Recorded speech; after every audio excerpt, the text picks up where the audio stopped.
warahmatullahi wabarakatuh. Jazakallah so much, Sister Aisha. Um, You're welcome, and it's an absolute pleasure to have you. It's your first time on radio and on the show. I know that you are a little bit nervous, but Alhamdulillah, you'll do very well. inshallah. Alhamdulillah. So, Sister Salima, please can you introduce to us the South African Muslimah Network and what impact you have in our communities? Okay. The Southern Africa Muslim Network, SMN, is a group that was formed by a woman who attended a 2-year leadership program, that is SALA, previously known as the HRDP.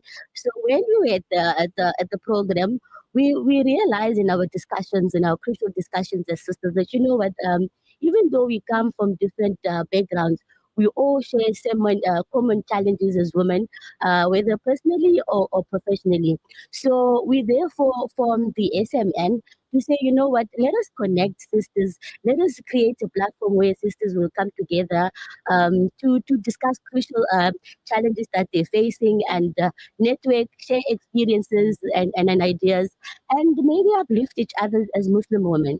Oh, Alhamdulillah, that's so great to know that people, Muslim sisters get together and they do discuss, how to educate and how to inform and motivate as well. So, how do you as a group empower women and inspire them in localities?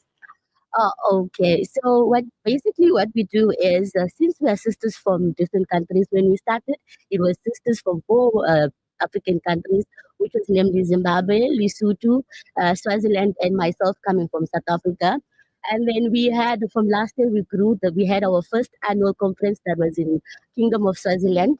And from there were so many issues that were discussed on the conference. The issues we need the need to advocate for hijab in public schools, the need for Muslim preschools, the need to give a girl child a chance, the need to have more women involved in the agricultural processes. So from there, from the last year's resolutions, we then this year focused on just the key points that were discussed last year to work on them. So Alhamdulillah, this year has seen us doing a lot of community work in our individual countries, and also visiting one another, interacting, having programs that empower and motivate women, and also align with the resolutions that were discussed last year. So Alhamdulillah, I think we are halfway in fostering the connections and networking Muslim sisters. Alhamdulillah. So there is a conference coming up in Berlin. I know I've been informed about that. Please, can you give us more information about this event and like the contact details who people can, get in touch with for more information? And inshallah, tell us what the conference is about. Okay, I'm so excited for this year's conference, especially considering that it's going to be in South Africa. So we give each country a turn. As we said, we are networking, and we also want to experience each and every country so we can have a better understanding of each other. So this year's country, I'm very proud to be hosting. It's going to be in South Africa at Verulam, Masakana, the Girls Islamic Center. And unfortunately, registration has been closed. We have about 11 sisters that are coming that have registered. And with Qatar saying, please, we may not be from Southern Africa, but we are interested. We are African women. Please invite us. So we also have sisters from Qatar who are coming in.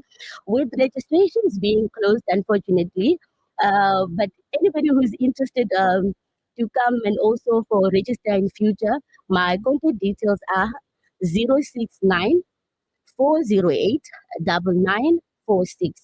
So yes, we still continue with our mission and our vision to network sisters, and also this year's conference will see us just reflecting back on the things that we discussed last year. How far are we? Have we improved? Are we reaching our goals as Muslim women? Because mainly, I think our biggest goal is to inspire women that you don't need to be wealthy to make a change, to make a difference in your community, to invest towards a positive change in your communities. So that's our biggest goal. So we invited women from all walks of life, not just women who are involved in organizations, but women who are also stay-at-home moms, because we also believe everybody is making a difference. Mm. Even how you are raising your children at home, you are also an ambassador of your religion, your akhlaq, you yourself as a mom, as a sister.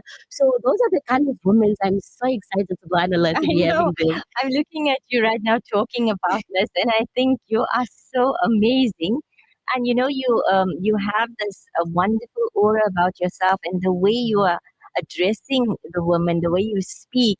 Alhamdulillah, it's like that exuberance that you're giving out, and I'm sure lots of women would be wanting to come to this conference as well that you're talking about, but unfortunately it's closed. Yes, But maybe you can meet with other women in the community yes, and have discussions true, on what's true. happening, especially now in the rural areas. It's true. Alhamdulillah.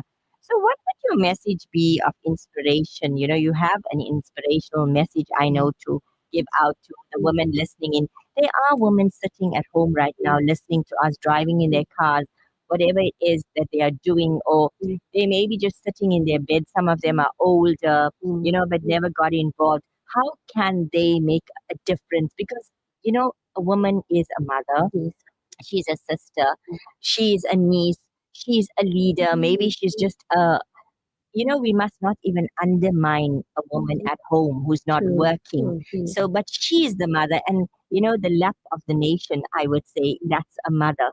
She has the lap where she educates the nation. Mm. So, Alhamdulillah, what would your message be to all of them? Uh, okay, there's just one thing that I learned from my personal experience. If you're a woman and you're at home or driving in your car, and just sometimes we wonder because we look at people making such big impacts in the communities. You just think, oh my goodness, I cannot compare to them what they're doing. I've actually learned that what, like I said just now, that it's not about the donation; it's about making a difference. How can you make a difference in your community? And we are all capable of contributing towards a positive change in our communities. It's just a matter of just trying to fit yourself in. There may be an organization that is already maybe giving up food hampers, but you realize there's a need for educating those children, even volunteering your services too as well. Like you're saying, we have people who are the elderlies. Those people have so much of wisdom to share with us. Even certain things that we can learn from them. We have moms who are stay at home. Even if you notice in your community the local garbage is not being picked up, you can try to put yourself in whatever space that you can to be of positive change in your community. No, definitely. I love that line where you say that we're making a small difference. We're making a difference. That is what Yadul Ansar is all about. The program Yeah. is just making that one difference in one person's life. Yes, You're not gonna look at the entire community or the yes, nation, but you're making that one difference. And because of that one difference, it has a ripple effect, it's and true. it goes to every person in the community. So And Alhamdulillah. Alhamdulillah. Also, I just want to add that with this, what I'm saying is with people who try to fit themselves and how they can be of service to the communities. It also when we started this network, we realized that even though there's a lot of people advocating for what's happening in Palestine, Mm. but are we as the normal women at home? Are we involved? Are we spreading out the information what's happening in Gaza? Are we spreading awareness even to our children, even in the villages, in our local communities? We are so ignorant of this stuff, and then these are the things where if we can, because as much as we cannot make a huge impact or change, but just somebody knowing they can make better informed decisions, even from where to buy and how to support. You don't need actually to be wealthy to make a difference. I love that. You Yeah. don't need to be wealthy to make a difference, and a small difference goes a long way. Indeed. Jazakallah so much. Shukran, barakallahu feek for coming onto the program, Yadul Ansar, today. May Allah Ta'ala take you from strength to strength, your Ameen. networking with other women as well. Ameen. May all the women be empowered, inspired, and unite through your efforts, inshallah, especially Ameen. with reaching out across the globe, across Africa. Alhamdulillah. So shukran for coming on to the program. Shukran for inviting me to as well. May Allah Ta'ala bless you. It's an absolute pleasure to have you, Salima. That was Salima Bandla That's from the South African Muslim Women's Network, and